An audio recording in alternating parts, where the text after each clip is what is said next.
Bonjour à tous, très heureux de vous retrouver pour cette nouvelle émission, l'hebdo. Au sommaire de cette émission, Valentin Rancutsem nous parlera de santé cette semaine. C'était la journée mondiale de la maladie d'Alzheimer. Quels sont les symptômes de cette maladie? Valentin vous répond dans quelques instants. Mathilde nous parlera d'un coup de cœur pour un compte Instagram. C'est la chronique réseaux sociaux, donc vous la découvrirez dans un instant.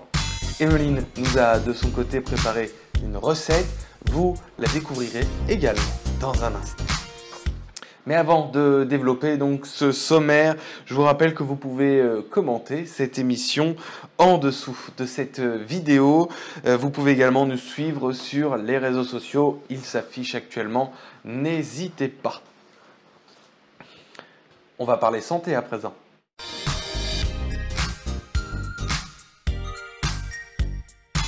Ce mardi 21 septembre, c'était la journée mondiale de la maladie d'Alzheimer, une maladie qui pourrait toucher en France 3 millions de personnes. Cette année, c'est donc un chiffre extrêmement important. On retrouve Valentin. Bonjour Valentin, merci beaucoup d'être avec nous. Est-ce que déjà tu peux nous expliquer ce qu'est cette maladie ? Bonjour Valentin, alors d'abord précisons que le nom Alzheimer vient de Alois Alzheimer, qui est psychiatre, neurologue et neuropathologiste allemand du XXe siècle. Ensuite, selon la Fondation Recherche Alzheimer, on définit cette maladie comme, je cite, une pathologie neurodégénérative complexe qui entraîne un dysfonctionnement de la connexion avec les neurones. Fin de citation. Ce dysfonctionnement peut être à l'origine d'une perte irréversible de la mémoire, donc une amnésie, de la parole, ce qu'on appelle une aphasie, mais on peut aussi perdre tout lien social dû aux conséquences de cette maladie d'Alzheimer. On peut se considérer comme étant atteint par la maladie d'Alzheimer à partir de 65 ans, mais il existe des cas précoces, mais du coup ils sont très très rares. Ça concerne 4 à 5% de cas de maladie d'Alzheimer qui arrivent avant 65 ans. L'espérance de vie avec cette maladie est estimée entre 8 et 12 ans. Ça veut dire qu'une personne qui a la maladie d'Alzheimer peut mourir en gros entre 73 et 77 ans, ce qui est moins que notre espérance de vie en bonne santé. En France, toujours selon cette fondation Recherche Alzheimer, il y aurait 900 000 personnes touchées par la maladie et le nombre de malades augmente exponentiellement de 225 000 personnes tous les ans.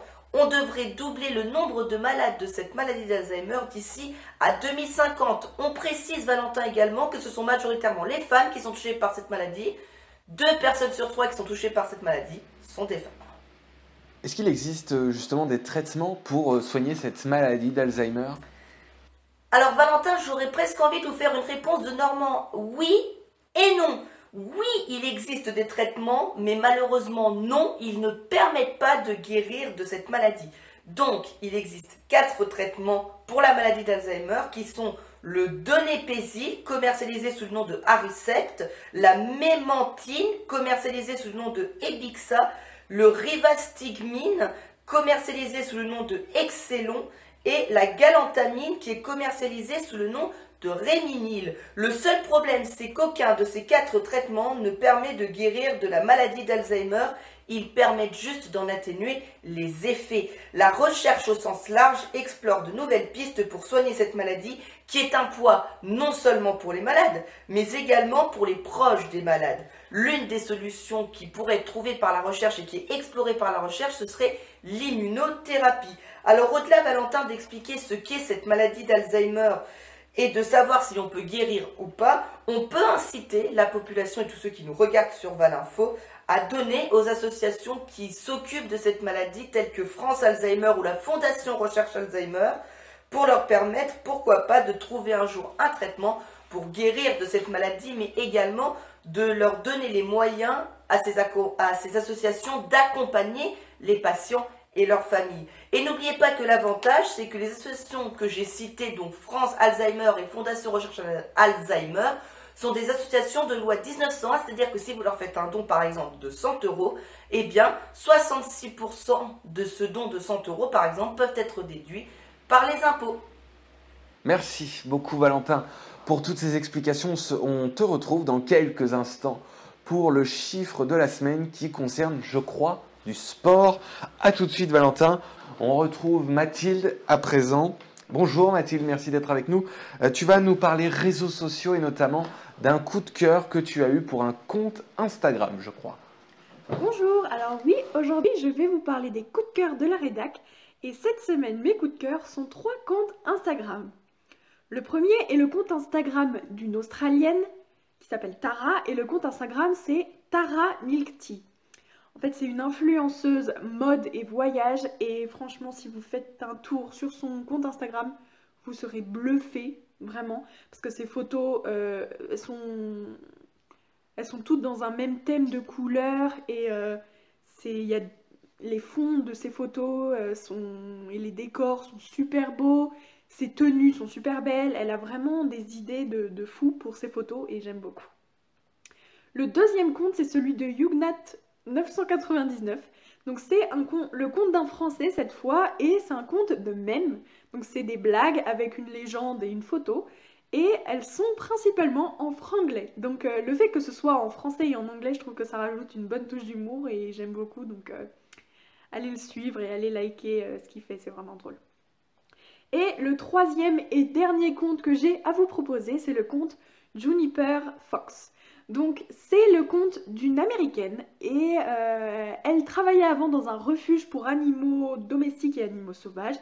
Et maintenant, elle a chez elle pas moins de 5 renards, des gerbilles, des opossums, des serpents, un chien, entre autres.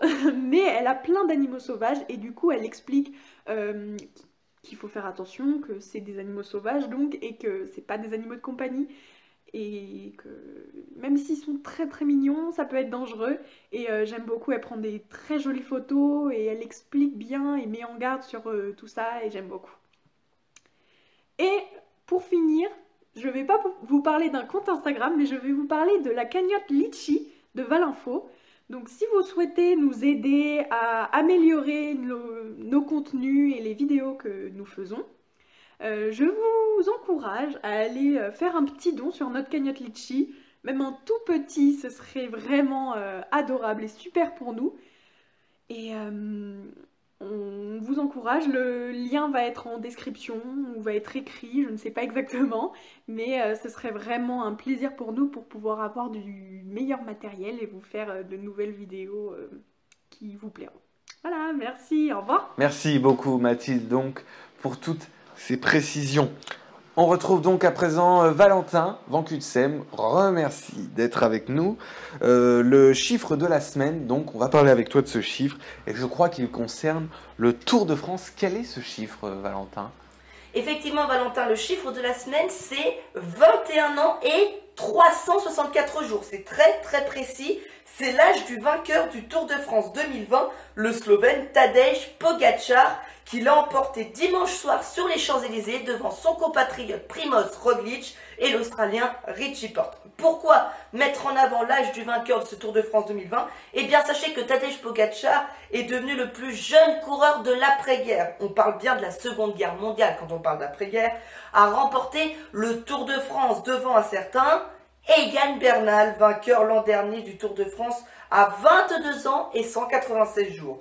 On précise que le Slovène Pogačar a également raflé le maillot à pois de meilleur grimpeur et le maillot blanc de meilleur jeune, classement réservé aux moins de 25 ans. Alors pourquoi ai-je parlé de l'après-guerre, donc d'après la Seconde Guerre mondiale ?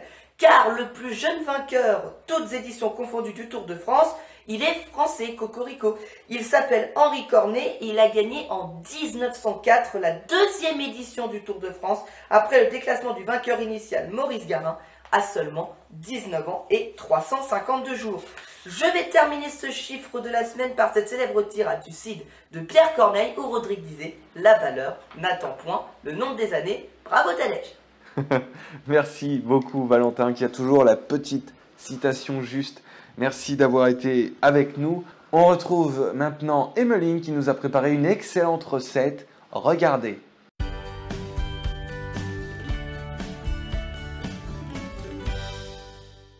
Aujourd'hui, nous allons réaliser un brookie sans beurre, c'est-à-dire un brownies et un cookie. Pour la pâte à brownie, vous aurez besoin de 150 g de chocolat, de 2 œufs, de 100 g de compote, et de 80 g de farine. Après avoir fait fondre le chocolat, ajoutez-y la compote et la farine. Mélangez bien le tout ensemble et ajoutez les 2 œufs. Ensuite, beurrez un moule et ajoutez-y une feuille de papier cuisson dans le fond. Puis ajoutez la pâte à brownies que vous venez de faire.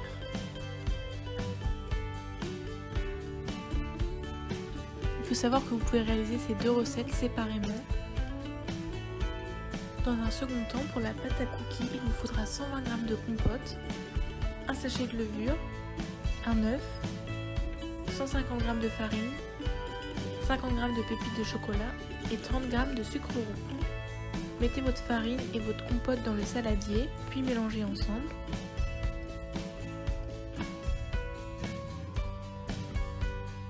Ajoutez l'œuf.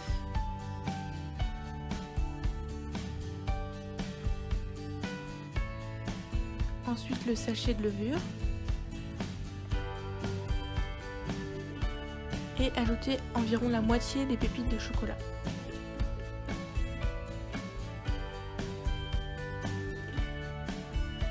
Ensuite, mettez votre pâte à cookies par-dessus la pâte à brownie. Et ajoutez-y le reste de pépites de chocolat. Puis enfournez votre gâteau pendant 10 à 15 minutes pendant 200 degrés. Et voilà, bon appétit! C'est la fin de cette émission. Merci de nous avoir suivis. Merci de nous être fidèles chaque semaine. Je vous souhaite une très belle semaine et on se dit à très vite. Merci beaucoup.